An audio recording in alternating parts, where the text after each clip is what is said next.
Dzień dobry, witam na kanale, gdzie opowiadam o różnej starej broni.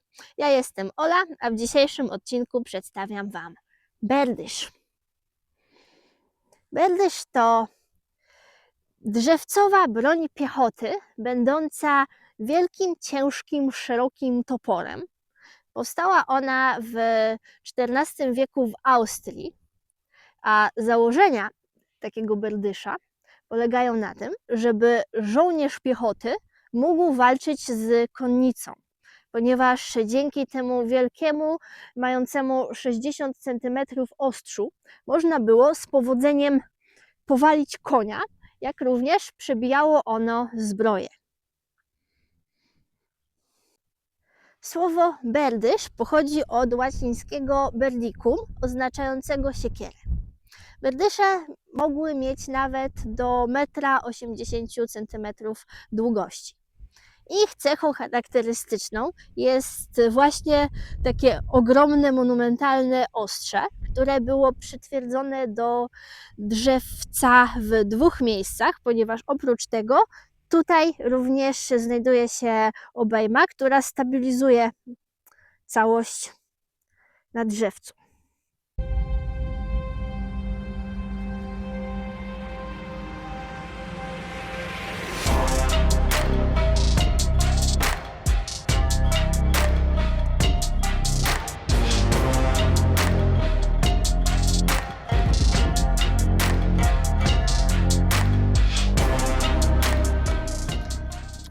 To jest bardzo wygodny w trzymaniu berdysz. Na początku, jak jeszcze był bez tych wszystkich przeróbek, to kiedy chwyciłam go do ręki, to był niesamowicie niewyważony i wydawał się być bardzo ciężki. Ważył wtedy 3,7, teraz waży tylko 3,3, ale to się, odczucie jego ciężkości się zupełnie zmieniło przez to, że ma dodatkowo obciążony koniec.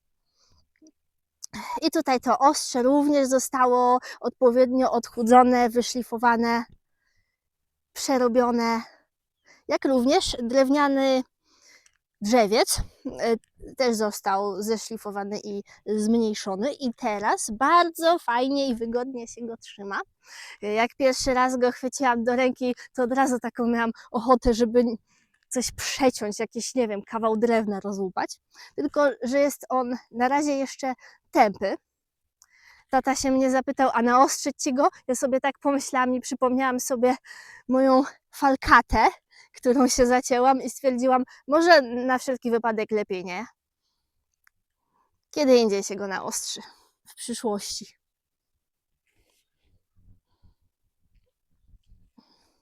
Tego też chyba nie było.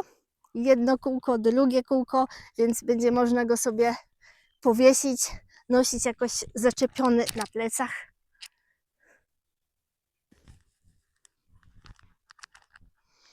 W XVI i XVII wieku była to broń typowa dla piechoty moskiewskiej, natomiast u nas wprowadził ją i rozpowszechnił nasz król Jan III Sobieski jako podpórkę pod muszkiet.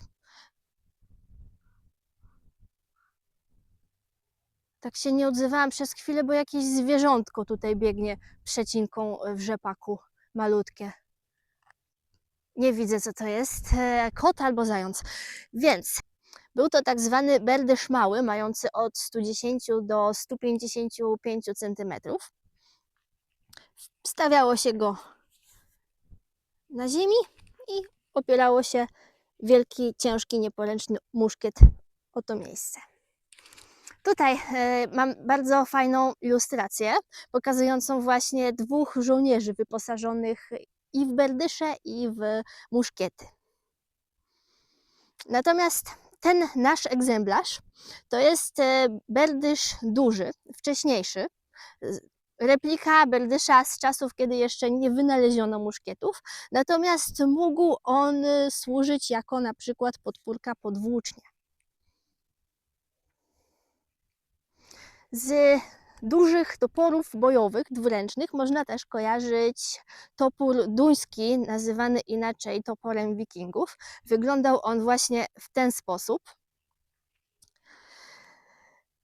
I jeszcze dodam, że ludzie w tamtych czasach byli generalnie niżsi. Na początku średniowiecza wzrost przeciętnego mężczyzny był mniej więcej taki jak mój, czyli 1,65 m. Można powiedzieć, że ja tutaj robię za przeciętnego wojownika ze średniowiecza i to było tej wielkości.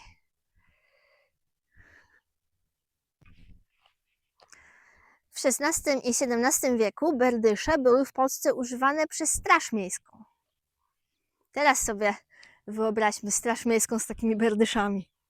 W ogóle kiedyś były czasy takie, że można było nosić broń, jaką się miało, jaką się chciało. Tak sobie z szablą pójść przez miasto. I szkoda, że teraz tak nie można. Chociaż pójdę sobie z berdyszem przez środek miasta na plecach i opowiem, jak było. Ciekawe, czy mnie złapie Straż Miejska.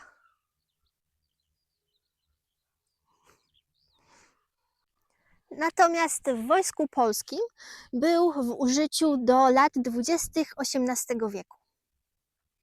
I to tyle, jeśli chodzi o berdysze.